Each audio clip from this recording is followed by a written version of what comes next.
गणपतीपुळे समुद्रात पुन्हा दुर्घटना.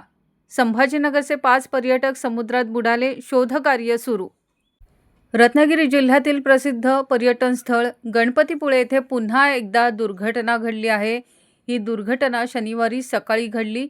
छत्रपती संभाजीनगर इथून पर्यटनासाठी आलेल्या पर्यटकांच्या गटातील 5 जण समुद्रात बुडाल्याची घटना घडली असून त्यांचा शोध घेण्यासाठी प्रशासन आणि जीवरक्षकांकडून युद्धपातळीवर प्रयत्न सुरू आहेत.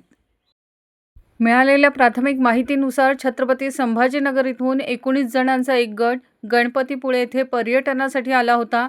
शनिवारी सकाळी सुमारे 10 वाजण्याच्या सुमारास या गटातील काही सदस्य समुद्रात उतरले. मात्र समुद्रातील पाण्याचा वेग आणि लाटांचा अंदाज न आल्याने 5 जण खोल पाण्यात ओढले गेले.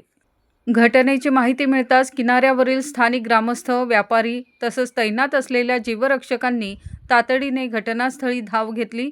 बुडणाऱ्या पर्यटकांना वाचवण्यासाठी त्यांनी शर्थीचे प्रयत्न केले. मात्र समुद्रातील प्रतिकूल परिस्थितीमुळे बचाव कार्यात अडथळे निर्माण होत असल्याचे सांगण्यात आले. दरम्यान समुद्रात सध्या पाण्याचा प्रबळ प्रवाह असल्याने शोधमोहिमेला अडचणी येत आहेत. तरीही स्थानिक प्रशासन, पोलीस, जीवरक्षक आणि स्थानिक नागरिक यांच्या मदतीने बोटींच्या सहाय्याने बेपत्ता पर्यटकांचा शोध सुरू आहे.